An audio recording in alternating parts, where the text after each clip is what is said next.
President Donald Trump's second term has dramatically reshaped America's climate policy.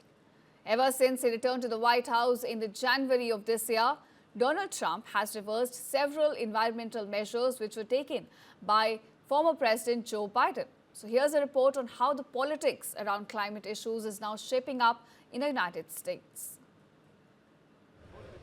At this year's COP30 summit in Brazil, world leaders gathered to brainstorm strategies for tackling climate change. But one influential seat in the room was left empty: the United States, the world's biggest economy and largest historical CO2 emitter. So why didn't President Donald Trump send anyone? And why is it significant? We will drill, baby, drill.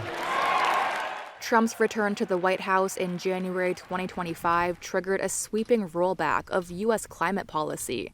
He submitted the country's withdrawal from the 2015 Paris Agreement for a second time. Climate change. And he doubled down on his skepticism at the UN General Assembly in September by calling climate change the greatest con job ever. The Inflation Reduction Act. The administration has dismantled key provisions of the 2022 Inflation Reduction Act, halting billions in clean energy tax credits and loans. The Big Beautiful Bill Act curtailed deadlines for wind and solar projects, raising costs and threatening cancellations. And nearly $8 billion in climate-related funding targeting 16 states, including California and New York, are being canceled.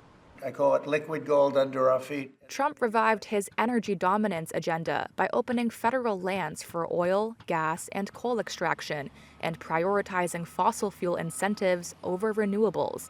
The Department of Energy has also redirected loan programs toward coal-related investments and nuclear restarts. The Environmental Protection Agency is moving to rescind its 2009 endangerment finding that underpins greenhouse gas rules, scraps emission standards for power plants, and weakens environmental justice tools. The Trump administration has billed its plan to undo U.S. climate regulation as a way to cut costs for industry. But lawmakers and trade groups say it may backfire by forcing automakers, utilities, and manufacturers into a future of regulatory uncertainty and litigation risk. Federal agencies have removed or restricted access to climate assessments, environmental justice screening tools, and disaster databases.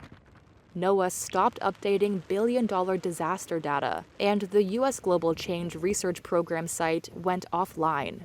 Since Trump's return, scientists and citizens worldwide have been downloading U.S. databases slated for decommissioning.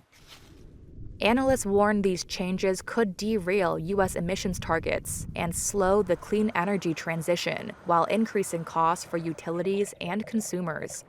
Critics say the rollback undermines climate science and public engagement at a time of worsening extreme weather. And scientists overwhelmingly say climate change is real, mostly caused by humans, and getting worse.